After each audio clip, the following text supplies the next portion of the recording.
I would like to welcome everybody back from their holiday slumber to the 5,549th meeting of the Rotary Club of Chicago.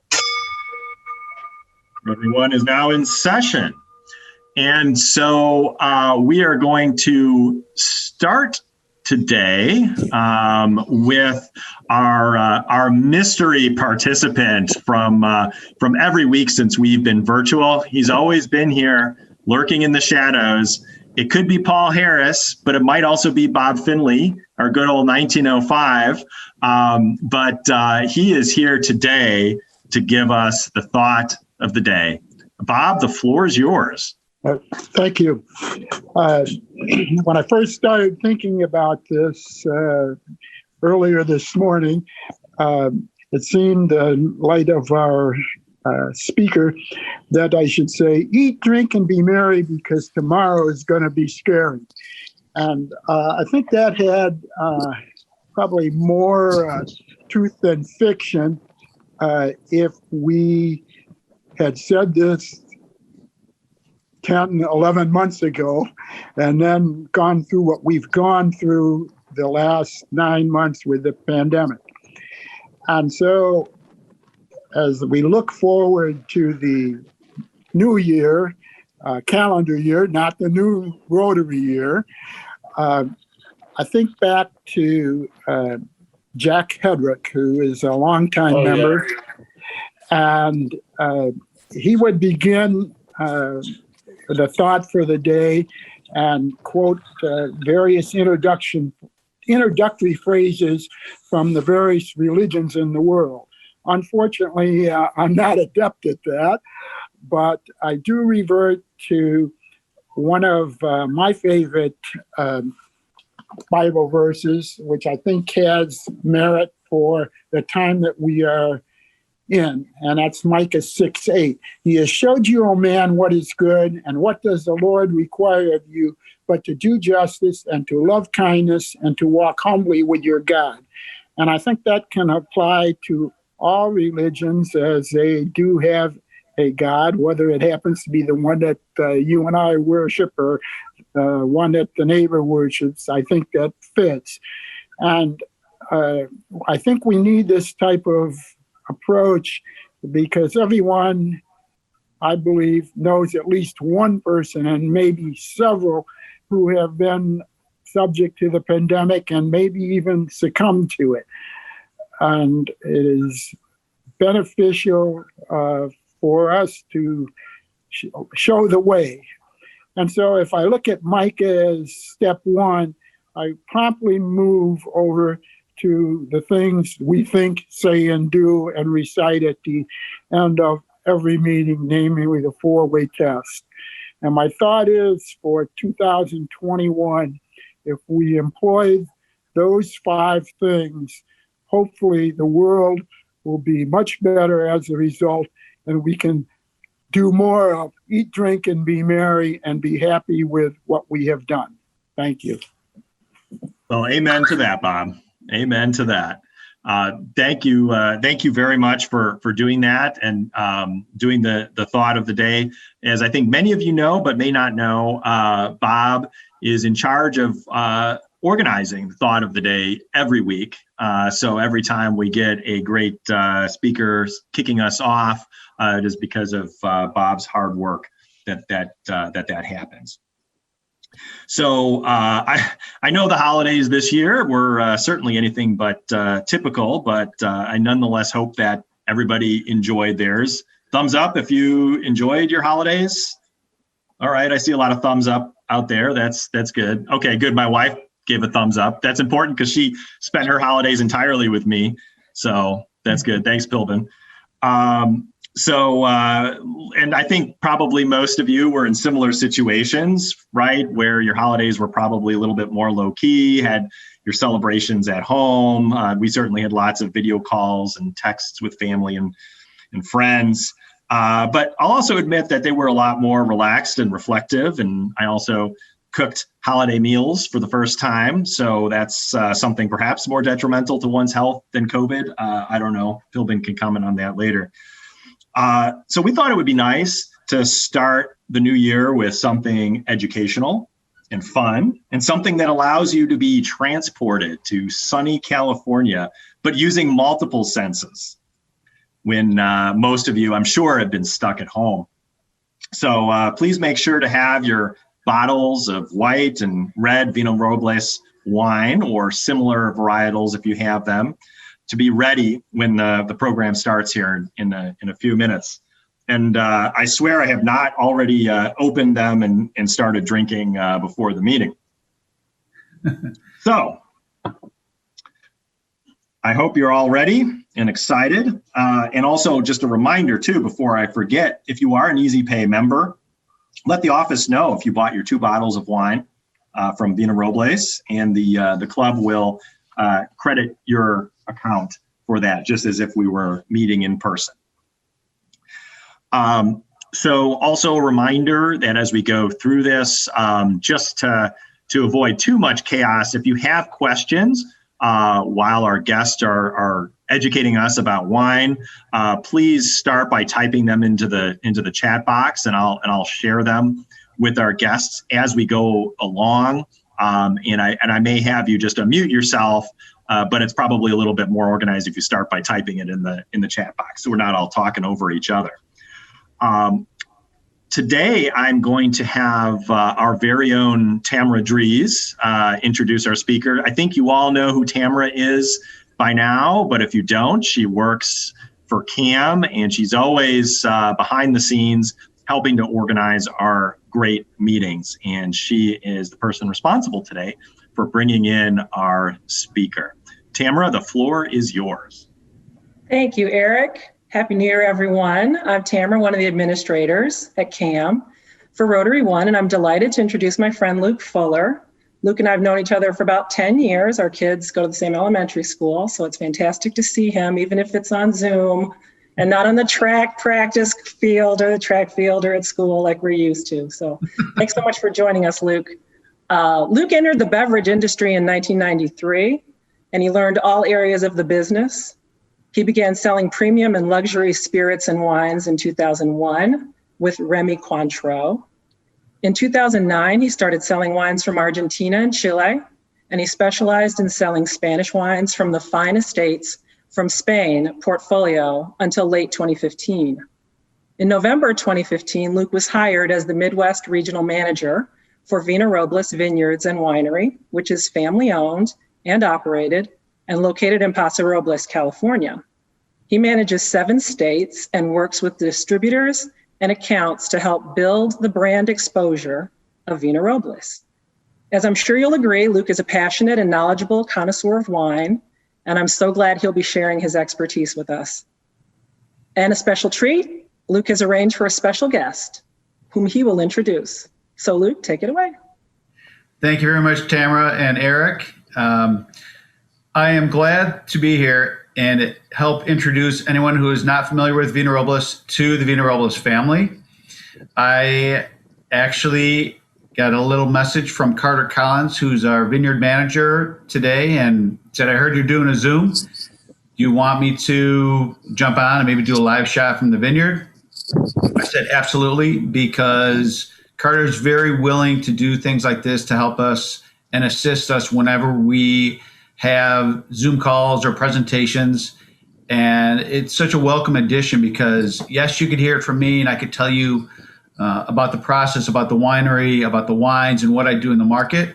But really sometimes hearing it from one of the key members behind the scenes from the vineyards, and that's really where it starts.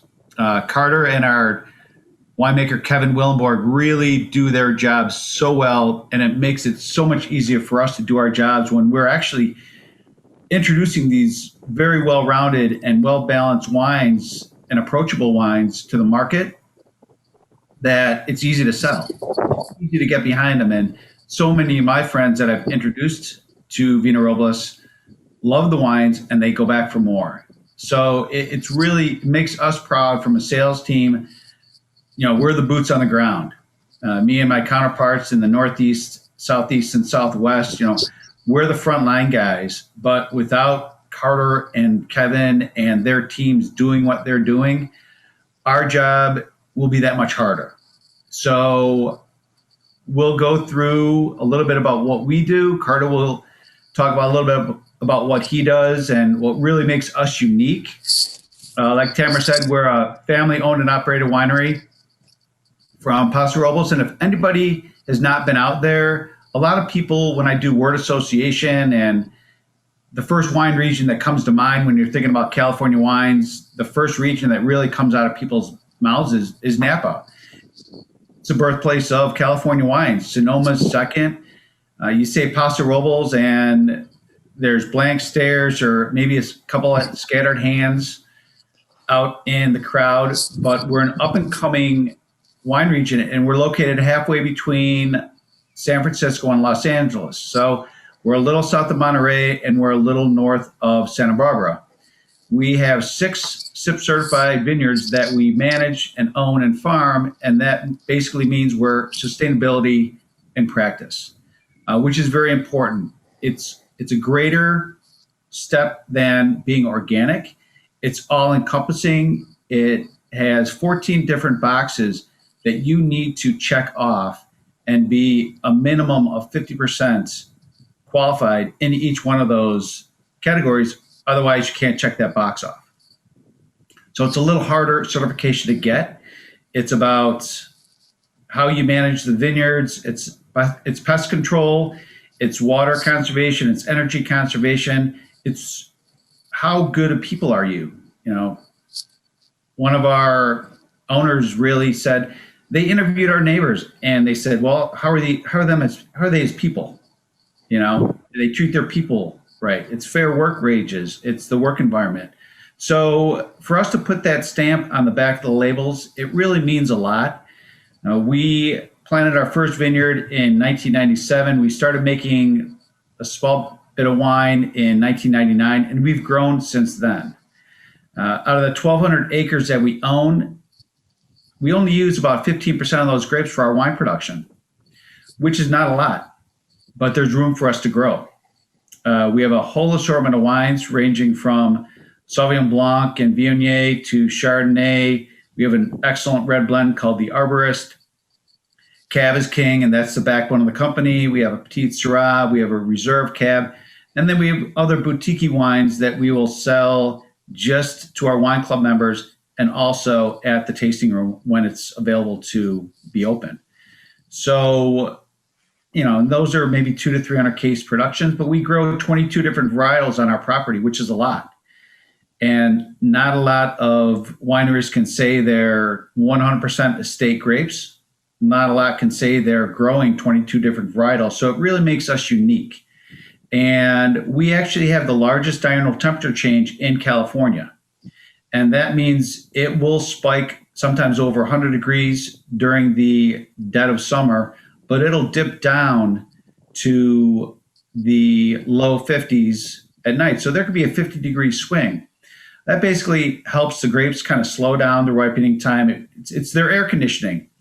Anybody in the Midwest is used to those hot, humid days. Well, it's nice to cool off at night.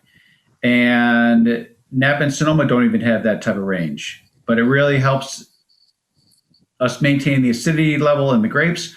So when you do taste the wines, there is well balance to it. There's fruit, there's structure, there's acidity on the back end. It doesn't fall off and it doesn't fall flat. So it's really nice that there's a balancing act, and Carter has a lot to do with that, you know, from what he does in the vineyards. And I think we have some slides to show. So if we could maybe start some of those, we can kind of go through those.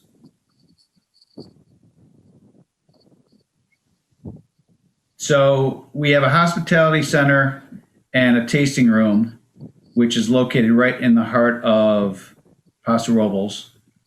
We can go to the next slide.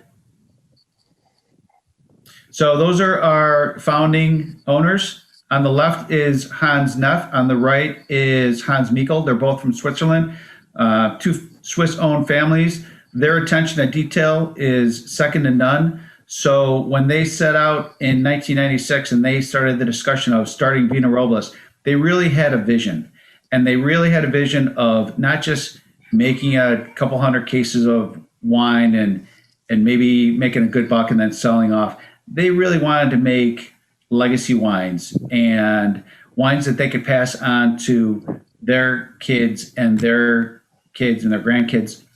And they really set forth, and they had a really good business plan to do that. And they started with the Jardine Vineyard, and we've purchased property along the way. So the only pre-existing vineyard that we actually have purchased is a vineyard up in Monterey where we get our Chardonnay from. And that's the Mistral Vineyard, and that used to be owned by Joseph Phelps years ago. So everything else in Paso, we've purchased property and we've planted the vines from the ground up. So we take very much pride in that as well. The next slide, I believe, is going to be Kevin Willenborg. He is our winemaker. He is the master behind the label. He actually started at Chateau Petrus. And if anybody knows anything about wines, it's probably one of the best producers in France. And he really got his basis for winemaking and vineyard management and, from arguably one of the best. And he's brought all of that experience to us at Vina Robles, where he started in 2012. Now, the next slide is our picture of our tasting room, which we wish it was hustling and bustling, but we're doing what we can to, do what we can to have some people outdoors at some tables outside. And then we have a 3,300 seat outdoor amphitheater that we had 60,000 people through the gates 2 years ago. In 2020, we were not able to have anybody, but we're hoping to get some things going hopefully in July of this year. And I think the next slide will be of the new winery, which was built and was fully completed with the offices in 2019, but the most important part of the winery was completed in 2018 for the 2018 harvest. This building is 77,000 square feet. It's solar powered. We don't get a lot of rain out in Paso Robles or in California, but for every inch of rain that falls now, we will collect about 43,000 gallons of water on that roof, and it'll divert it to a reservoir where we could probably reuse it at some point in time through filtering systems. And Carter could probably talk a little bit about that. But right now we have wells on each vineyard, so we really haven't needed to use it. But it would be there for our disposal if we ever needed it. So along with this, we have an optical grape sorting machine, and this machine is absolutely amazing. It will sort about 8 tons of grapes an hour, which you cannot do by hand. As the grapes go through the sorting machine, it'll take about 1,000 frames a second with a 10 billion pixel resolution, which is absolutely amazing. And I think we have a video that we're going to show you, and you're going to be absolutely amazed at this.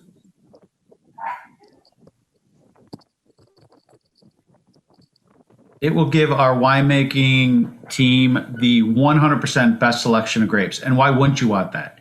It's not going to manipulate the wines in any way, but as the grapes go zipping through, and they're going at a good clip,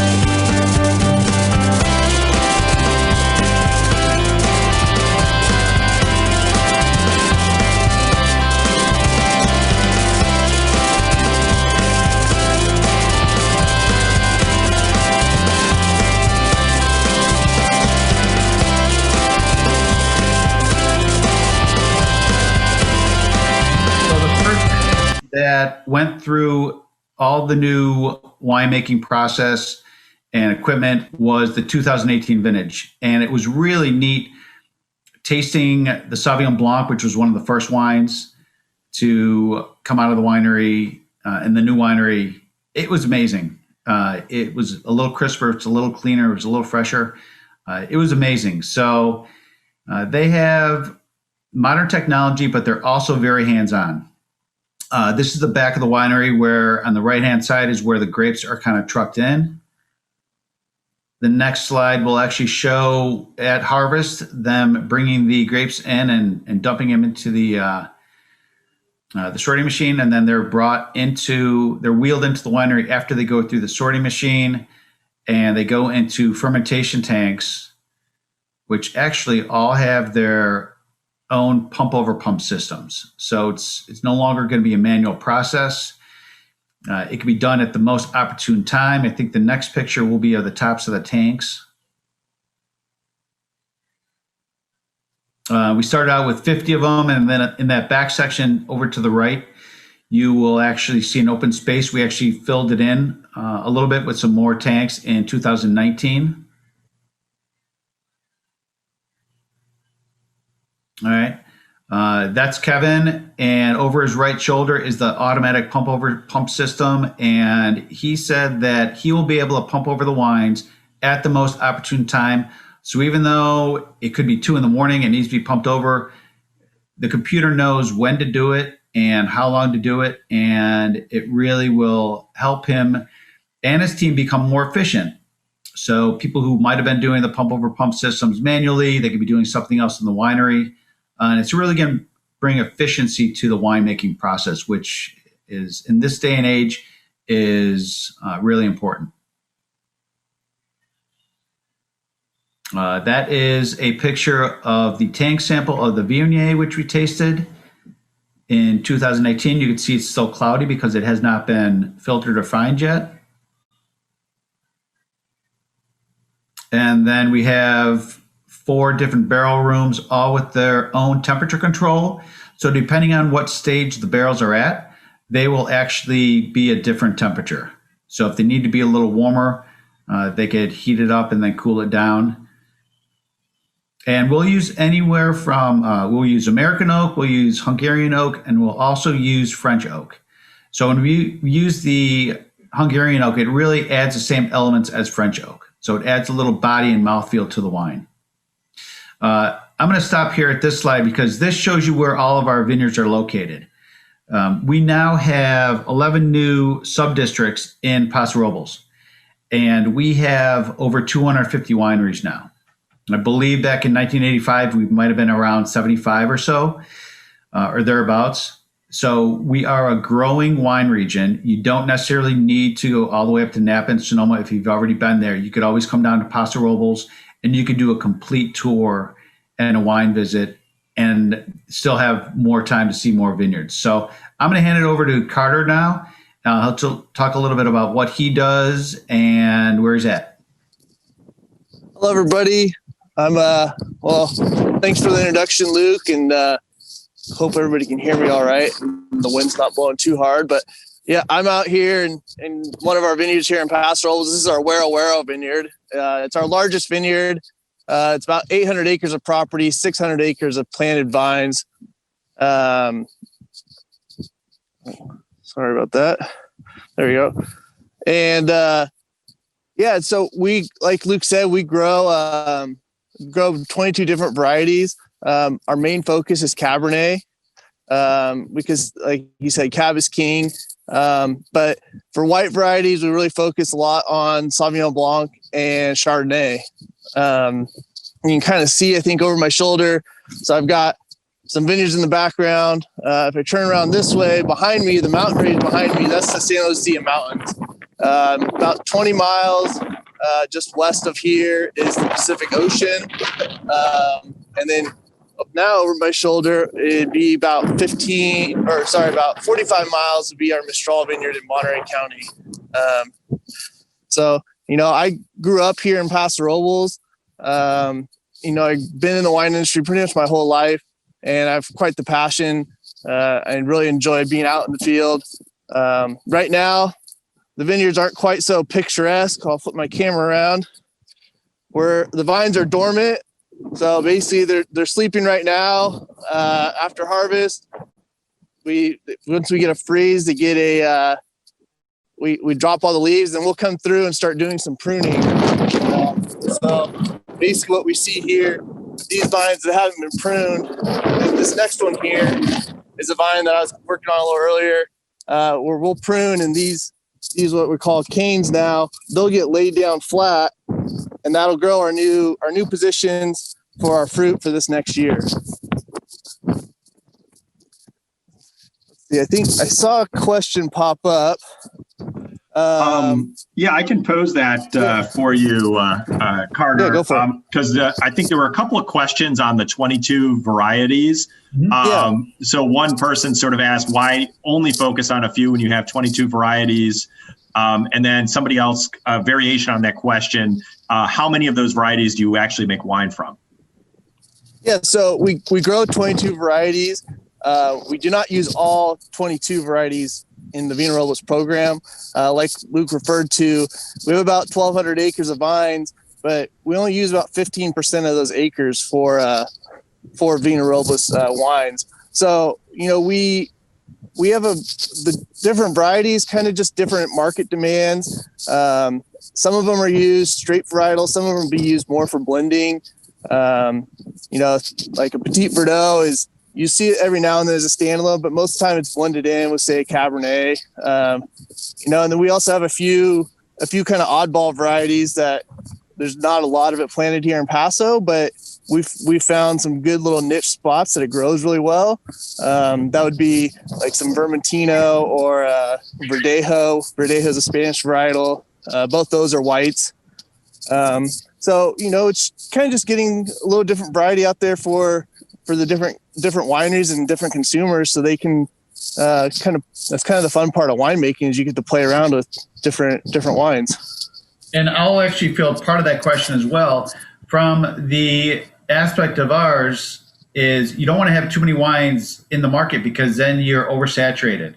So with us growing like we are, we want to focus, and we want to have the core wines. So we have the Sauvignon Blanc, because Sauvignon Blanc is very popular, which, by the way, if anybody does have the Sauvignon Blanc, you can feel free to taste it now. You do not have to wait to be prompted. We have our Viognier, which is brand new to the market, because we used to have a white blend, which used to have 4 varietals in it, and it used to have mainly Viognier with Sauvignon Blanc, Verdelho, and Vermentino. But the white blend category is a struggling category. So we decided to make 100% Viognier, and it made a world of difference, because I truly believe that when people are looking at whites, they want to know what they're drinking from the consumer aspect. If you say, oh, I have a red blend, a lot of people will say, oh, I love red blends. What's in it? I don't know. It's just a red blend, but I love it. I think they really want to identify more with whites. So when we went to 100% Viognier, it really made a huge difference. And once people get over the fact that they can't pronounce it, but when they learn how to pronounce Viognier, they'll order it. But it's a fantastic white wine. It has a combination of stone fruit and tropical fruit to it. It has a floral bouquet, but it's not over the top. It had some great acidity on the back end, and it's so good in the summertime, but it's also good in the white because it has a little body to it. You could cook you could cook with it. I actually served it at Thanksgiving. I used it in my brine. It goes great with seafood. In the summertime, I really joke, it's my 3P wine. It goes great with patios, pools, and pontoons whenever those are available. But it's just a white wine that it's very interesting. And if you're not familiar with it, you try it. It is so easy to drink, and it has a nice, crisp, refreshing mouthfeel to it. You get some honeysuckle and a little spice, like ginger spice on the bouquet, but it's easy to drink. It smells great, and it's just so versatile. Sauvignon Blanc, on the other hand, now, a lot of people are used to New Zealand style Sauvignon Blancs, and those are very, heavily grapefruit. They're acidic, they're tart, and ours has a nice, crisp, zesty finish. But on the mouthfeel, it is going to be different. It's going to have a little bit more of a tropical fruit, grapefruit, smell and bouquet and mouthfeel. It's going to be a little more medium bodied than the New Zealand style, but that's fine. New Zealand is New Zealand because of that same reason. It's a terroir. It's the microclimate. It's where it's located. It's okay to have two different Sauvignon Blancs where they're different. We don't want to be like New Zealand, and we can't be like New Zealand because we're in Paso Robles, which we're primarily known for red wine. So, but we can make a white wine like our Viognier and our Sauvignon Blanc that have so much acidity and freshness on the back of the wine. It's really amazing because it gets so hot and it's not so easy to grow and make white wines in Paso Robles. But Kevin and Carter do such a fantastic job behind the scenes that we can bring a nice, fresh, refreshing, white wine with, body and structure and acidity on the back end. So we have a few other questions here, but I'm thinking I don't want to get in the way of actually moving on to tasting the wine. So perhaps I can ask some of these questions at the end. Okay, sure. Okay, so we talked a little bit about the whites. We're getting into the reds. I believe that I mentioned that we have the Arborist and the Cabernet. I'm not sure what everybody is drinking, but the Arborist is our new estate red blend that is made with 4 different grapes, and it is primarily Petit Syrah and Syrah with some Grenache and Tannat. This is a wine that it's lush, it's juicy, it has great structure on the back end.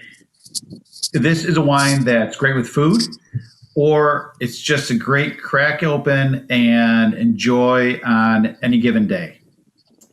In the summertime, I love doing this with my barbecue. It's my grilling wine. It's burgers. It's barbecue ribs. It's barbecue chicken. It's pork. You can do a charcuterie tray in the fall and winter. Hi, Brian. It's good with pizza. It's good with pasta. It's good with chili. You could do short ribs. Any number of foods. So it's just a great everyday red wine, which actually just got 94 points in the Wine Enthusiast and was rated number 19 out of their top 100 for the best of year for 2020. So they knocked it out of the park. We're probably going to run out of stock by the time the 2019 vintage is rolling out, but that's fine. So get it while you can, but it's just a great everyday drinking red. And then the Cab has structure, it has balance. I believe personally that this drinks more like a Napa Cab than it does like an atypical Paso Cab. And Carter might be able to talk a little bit about that as well, what he does in the vineyards. Yeah, no, actually, the block where I showed you pictures of the vines here, this is actually one of our Cabernet blocks. Our Cabernet, we pull cab from 3 different vineyards. And when we take into the winery, Kevin keeps every lot separate, and then he goes through and tastes really to get the perfect blend. So, like I said, I'm here at the Wero vineyard. So he'll take some of the wines from this fruit, but then we have our Creston Valley vineyard, which is probably one of our best vineyards for just great structure and great color in the wine. And so there'll be a good base there with Creston Valley. Wero adds some great flavors, and then we'll take some of the fruit from our West Side vineyard, and our West Side vineyard Tarabella that that just really adds a little bit more to the complexity, and that's what's really fun about it is Kevin. It's always 100% cab, but it's always got a little, he'll change it up a little bit just based on that year's vintage. So it's really special that we can choose from so many different vineyard sites and so many different blocks within the same vineyard, even whether it's a higher elevation or a lower elevation, different soil types. We have a lot of options out here. And like Luke said, the Arborist, I always call the Arborist my Tuesday night wine, which conveniently works out that today's Tuesday, but it's one of those wines you can just open on any night. Pour yourself a glass, and it's nice. It's got the screw cap on it, so you can put the cap back on it and grab it for the next night if you don't finish the bottle that night, which rarely does a bottle go unfinished, I think, around my house. I would have to agree with you there.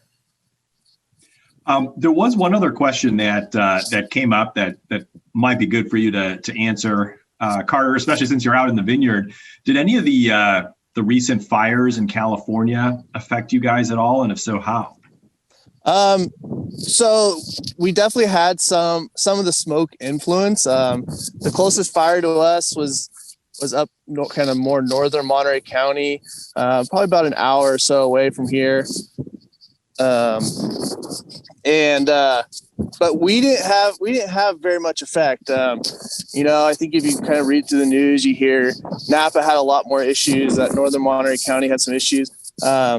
We did have the smoke influence, but so far in the wines, we've been tasting through lots ever since we took them into the winery, and we haven't been able to get any of that smoke taint that we were afraid of.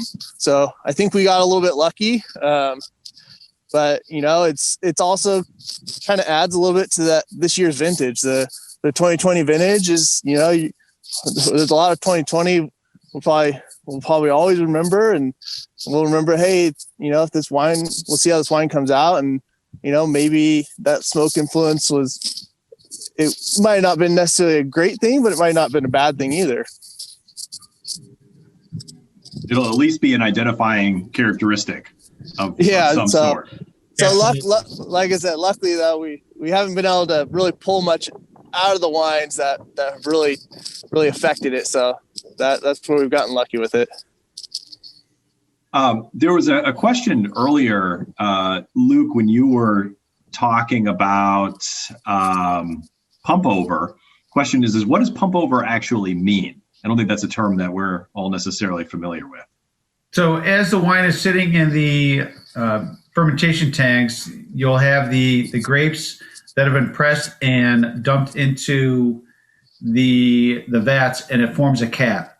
So what they'll do is they'll actually, when you do it manually, you kind of pump down the wine so that it kind of breaks the cap.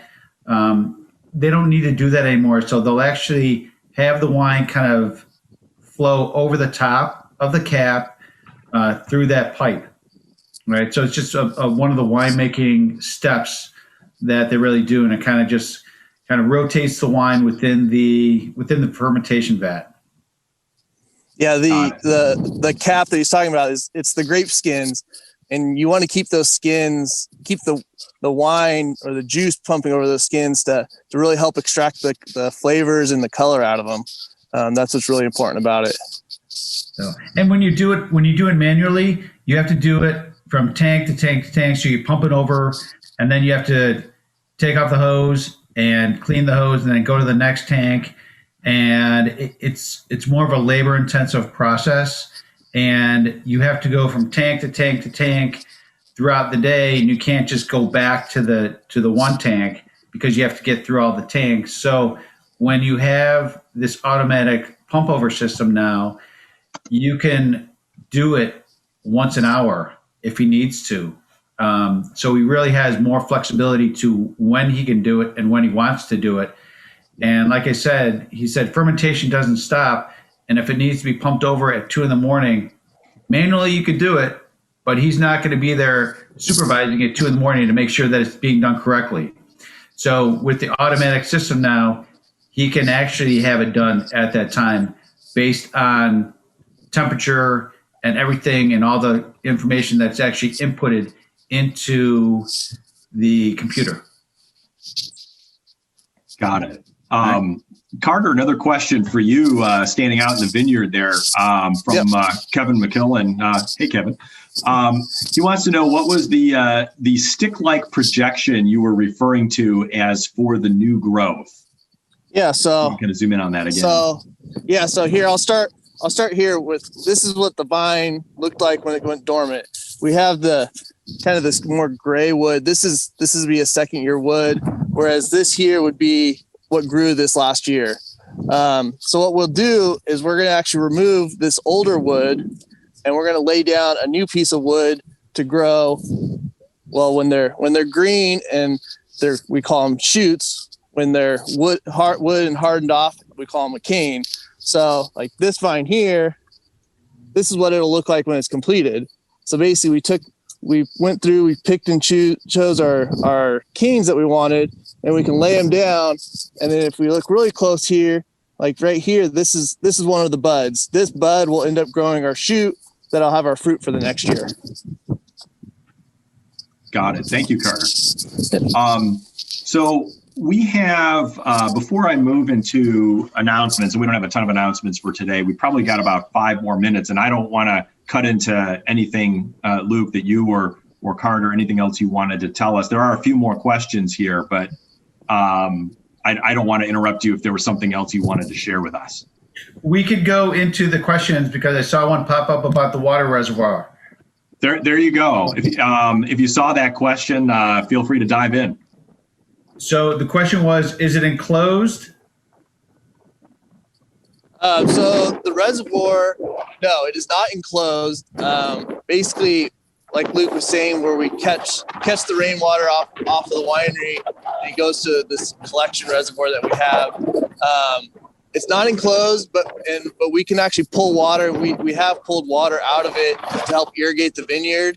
That's mostly what we'll reuse the water for. So, it kind of comes full circle, going from the winery back into the vineyard, growing the fruit, and the fruit eventually ends up back in the winery.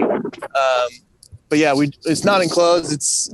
I assume there's probably some evaporation loss, but not a whole lot. But we don't get a whole lot of rainfall here either in Paso.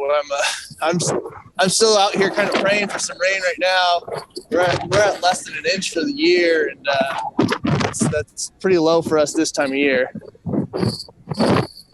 One of the other questions here was, how easy or hard is it to monitor and actually affect the soil quality?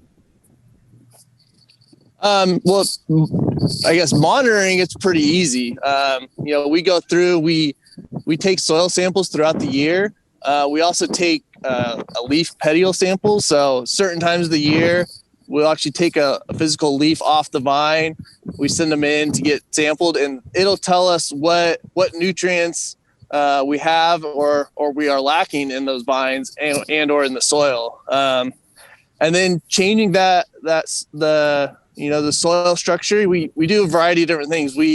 This time of year, we plant a cover crop. So we'll plant, right now we're planting like a barley and a legume blend, which a legume will have some radish that kind of helps open up the soils.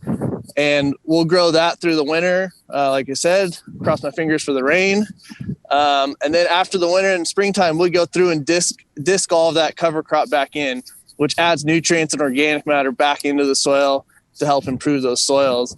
And throughout the year, based on our soil samples and petiole samples, we'll do some fertilizer applications, or even some composting, just depending on what we're looking or what we're lacking in to gain. Very good. Here's a question more on your facilities from one of our guests, Salvador, who, if I recall, lives out in California, so it might be why he's interested. But what type of activities do you normally host in the amphitheater during non-pandemic times? Well, I can continue with that. Yeah, we host concerts. It's pretty much all concerts. We host usually between 25 to 40 concerts a year. And those basically start end of April, beginning of May, and run through October or so. And we've had quite a few big name acts come through. And it's a pretty young life of the amphitheater, so it's just getting more notoriety and more well known. So it's going to continue to increase once we can get back in there of getting those great acts that we all enjoy. Yeah, it opened in 2013, and we've had Jethro Tull, we've had Willie Nelson, Dolly Parton, Counting Crows, Ringo Starr, we've had Sarah Bareilles. We've had some really nice some really nice acts, and we're very looking forward to when we can start having shows again. So it's an amazing facility. I have yet, in 5 years of me working for the company, I've yet to see a live concert. And I was supposed to be out there last fall with my wife and 5 other couples. But obviously we had to push it back, but we were hoping to see a concert when we were there. But we are still planning on going in late 2021. So hopefully, fingers crossed, there's going to be a show while we're there, so I can finally experience a show there. But it's an amazing facility. Didn't we have Marilyn Manson there? Yep. Marilyn Manson was there. They got rid of all the floor seating, and there was a mosh pit. I'm pretty sure our one of our owners and managing partner, Hans Mikkel, I think he was either in the pits or he might have been body surfed across the pit, possibly. It's a rumor, but we'll go with that. You should have just had them put all the grapes into the mosh pit, and they could have just stomped all the grapes for you. There you go. Oh yeah. Well, maybe we can sell that wine to somebody else down the road. Wonderful. Well, thank you very much, gentlemen. We're at 6:20, so I probably need to move on with other business in the meeting. But just wanted to say I really enjoyed seeing the vineyard and hearing your presentation, Luke. Carter, thank you so much for coming to us live. That actually means a lot to me. I've spent a lot of time in California. But if Tamara wants to give anybody my email, and if they have any questions that we did not get to, feel free to email me, and I'll do my best to answer it, because I want to make sure that if there was something that was missed, I'd be more than happy to touch base with somebody. Well, thank you very much, and we'll take you up on that offer and make sure to share your information. I did want to tell you that as a token of our gratitude, a very small token of our gratitude, we're going to send both to you and Carter a candle, a Rotary One candle, a speaker gift that we give to all of our speakers. And the idea with this, and it's the same idea as with everything that we do, is we want to affect lasting change in our community. And so all proceeds from these candles support Bright Endeavors, and their mission is to empower young moms by providing transitional jobs and professional skills training. So this not only helps those moms, but it helps their families, and it obviously helps the community. So you'll each be getting one of these candles to remember us by. Oh, thank you very much. Giving back. I love it.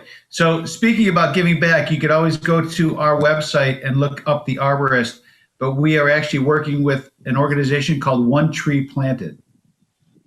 And their mission is to help with the global reforestation efforts. So proceeds from the sale of the Arborist will go towards helping planting trees. And I believe through November, we helped plant over 5,000 trees with the organization. It's not going to be a flash in the pan. It's actually an ongoing program. So we have committed to planting, I believe, about 10,000 trees with them annually. So proceeds from the Arborist will go towards helping plant trees. So it's kind of one of those other things, you're giving back to the community and really helping where we can. Well, you guys are going to get a lot more trees because I'm really loving this red blend here at the Arborist. So fantastic. Great. Very good. Well, thank you very much, gentlemen. You're welcome to stick around for as much as the meeting as you like. Again, hope everybody gives them a virtual round of applause for Carter and for Luke. Thank you very much, gentlemen. Thank you very much, everybody. Thank you very much. Happy New Year. Cheers.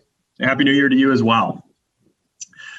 Okay, we do have several guests on with us today, and so I want to make sure that everybody gets an opportunity to introduce themselves. I'm just going to go down the participant list really quickly here. I see a C. Kettler. If you want to unmute yourself and just tell us your name, and if you're from a Rotary Club, what club you're from, and maybe what you do. Sure. Carl Kettler with the Rotary in Glenview Noon Group. Excellent. Well, thank you very much for joining us today. I see a CS. I don't know if that's a guest or one of ours. CS, would you care to introduce yourself? Hi, Eric. Hi, it's Jin Song. Yeah. It's Jin Song, good to see you. Yeah, good to see you. Thank you. Yeah, for this. For today's event, it's good to let me know about the wine. Absolutely. Yeah, it's always good to know about wine. Well, thank you very much, Jin Sung. Jin Sung is, of course, one of our members, but I just wasn't sure who CS was. But it's great to see you. I know that, Irv, of course, you are our award-winning regular guest. You and Ruth and Paul. Good to see you as always. You're welcome to introduce yourself if you like. But I think we all know you pretty well by now. Okay, good to see you. Kevin DeLahunt, Katie, I believe you're Katie's husband. You can introduce yourself as a guest. And Kevin, you may be on mute. Hello, everyone. Kevin DeLahunt here. What a terrific presentation we had from the wine experts in California. Katie and I were delighted to have a couple bottles of wine and join in. So Happy New Year to everybody. Happy New Year to you guys as well. Thanks so much for joining. Let's see. We have Malek. Malek, would you like to introduce yourself?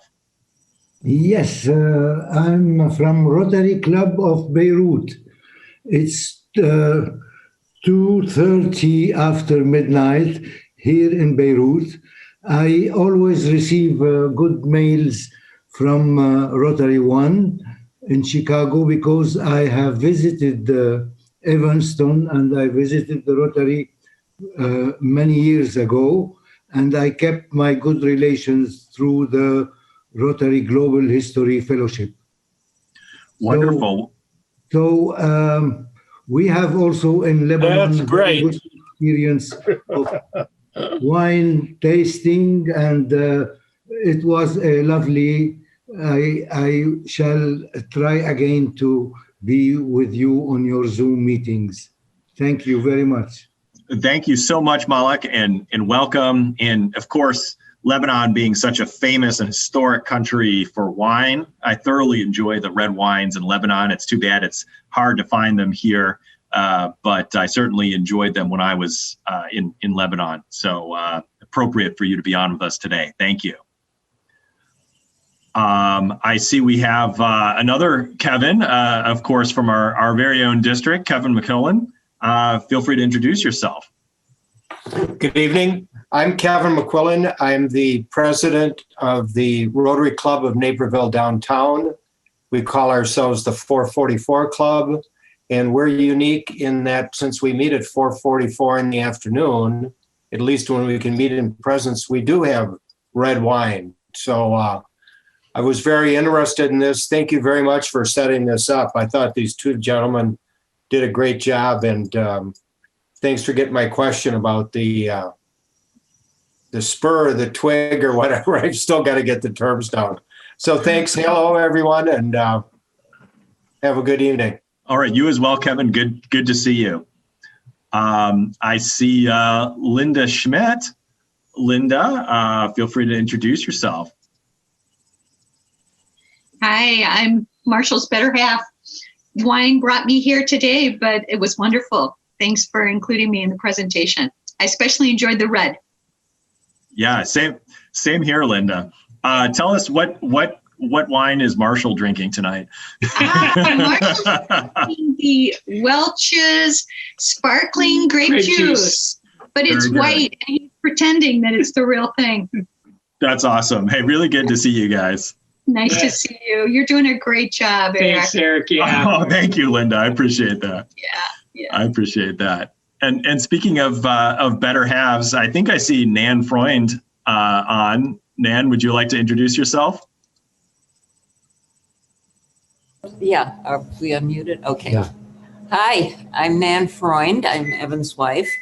And this was a very interesting presentation. We actually had been to Paso Robles with our son and daughter-in-law a few years ago at a different winery, but next time we'll have to stop at this one.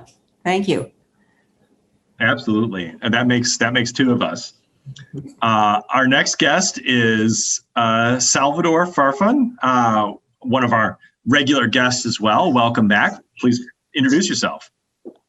Hi, thank you. Thank you for the introduction. And yeah, I guess I am kind of a recurring guest by now, huh? I really enjoy the program. Thank you. And I have to commend you and your club I was reminded last week that there's this thing called Dry January. You guys know how to do Dry January. Cheers to you guys. I would argue that this is a fairly dry vignette. So I think we're being consistent with the theme of the month. But thanks for pointing that out, Salvador. Very good. Well, have I missed any guests today? Eric? Yeah. Hi, Oh, Liz, I'm sorry. You're just a member of the club at this point. Sorry I missed you, but please introduce yourself. Hi, Liz Goggins from Rotary Club of St. Croix Mid-Isle. And I want to tell Marshall he should go to sleep pretty soon because he is our guest speaker at 5 a.m. tomorrow, your time. But anybody who would like to join us, you are more than welcome. He's going to be telling us all about the Paul Harris home and your project to restore it. And on the 25th, we have a joint fellowship with the Rotary Club of Brandon South, which would be, it's going to be 6:30 our time, so 4:30 your time, and it's going to be all about Crucian rum, which was begun here on St. Croix in 1760. So there's a long history of rum here, so that should be a fun fellowship.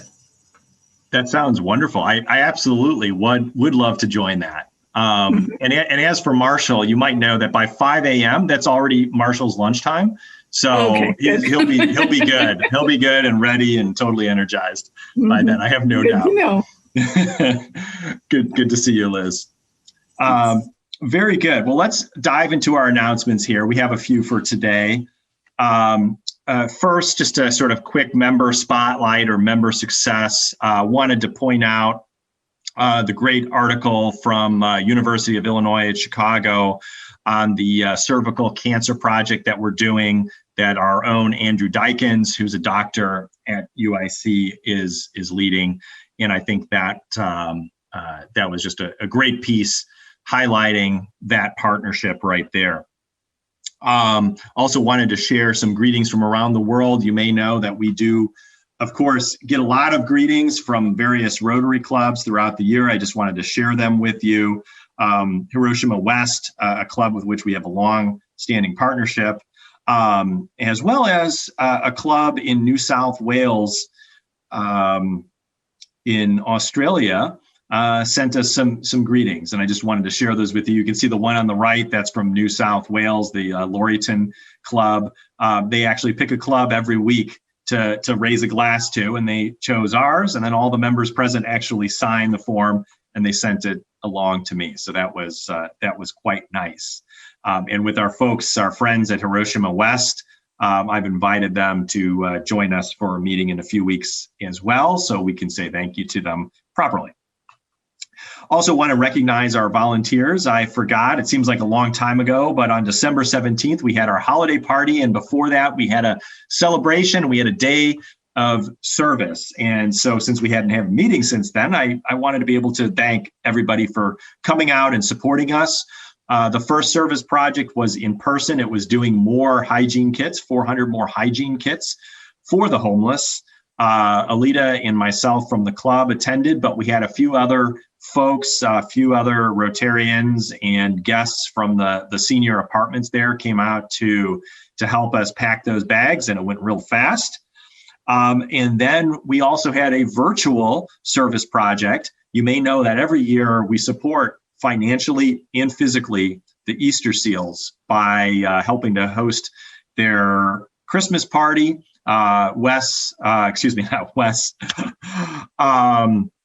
Walt, a different W name, always goes out and is Santa, along with Jody, who is Santa's helper. Always go out and with a bunch of other folks, Lisa and others, help read to the kids and help really brighten their day.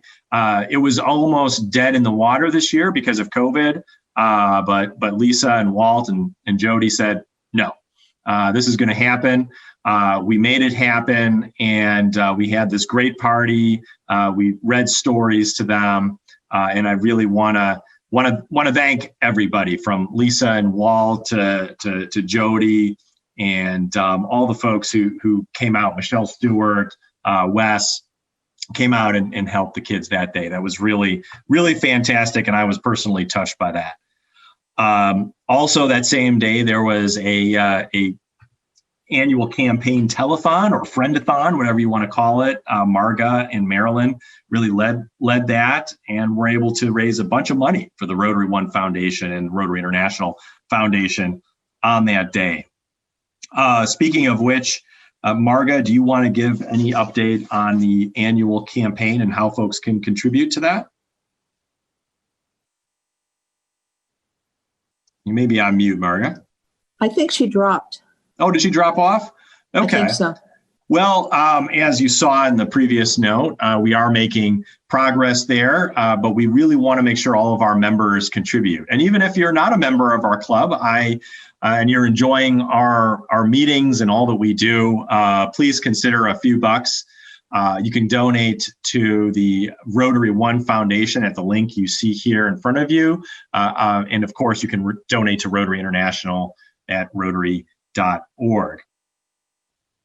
You can also contribute by shopping on Amazon. If you go through Amazon Smile, and the instructions are all right here. Feel free to reach out to the office, to Cam, and they can help get you set up there if you can't quite get that figured out.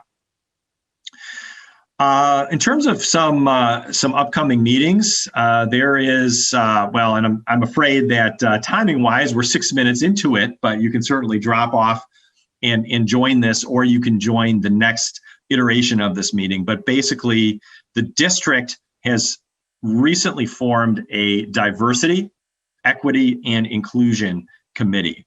Its first organizational meeting via Zoom happens to be today, starting 7 minutes ago at 6:30. But I think you could still jump onto that if you're interested, and maybe Cam, Karen, or Shelby, if you can by any chance find the link for that and put it in the Zoom chat, that might be helpful since it's already a meeting that's in progress. Otherwise, we can make sure that you have the link for the next version of that meeting. It also comes out through the district notices. We're constantly making sure that we feature and promote our own members.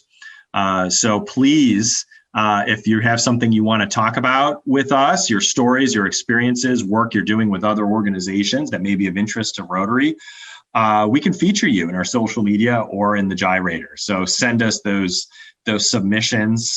We want to feature you, our members. We have, of course, as always, our upcoming committee meetings, community service this Thursday, next week, international service, PR and marketing after that, and the board meeting always on the first Tuesday of the month. All that's on the calendar, and all of our members are welcome. So please do attend and see how the business of the club gets done. And then we have some great upcoming meetings. I'm glad everybody on today thoroughly enjoyed the program for the day. Hopefully it was a good way to kick off the year. We have other great meetings this month as well. Next Tuesday, we have Joe Ferguson, the Inspector General for the City of Chicago. I think that'll be a really interesting conversation there. The week after that, we have Dr. Robert Franklin. He's the President Emeritus of Morehouse College. Other bit of trivia is that he also ran for the temporary House seat that was vacated when Representative Lewis passed away down in Atlanta, for the very small tenure up until the basically the 20th when the new Congress takes over. Unfortunately, he did not win that seat, but it might be an interesting point of discussion as well from Dr. Franklin. And so with that, it is time to close up our meeting. And well, I usually try to have an international guest, do the four-way test, but we really don't have any on today. I sort of count Liz as quasi-international because she's from U.S. territories, but we've had her do it so many times. Kevin McKillen, are you still on? Would you like to read the four-way test for us today? I would. Thank you very much. Please do. The four-way test of the things we think, say, or do. First, is it the truth? Second, is it fair to all concerned? Third, will it build goodwill and better friendships? Fourth, will it be beneficial to all concerned? And I have our bell. Hey, wait a minute, Kevin. That's my job. Eric, it's a coup. It's a coup. Oh, no. It's a coup. Oh, no. I'm going to make a comment. No, I won't make a comment about that. All right. With that, thank you very much, Kevin. Really appreciate it. Everybody go forth and enjoy your wine. Now, this is the real bell of the Rotary Club of Chicago. Meeting adjourned.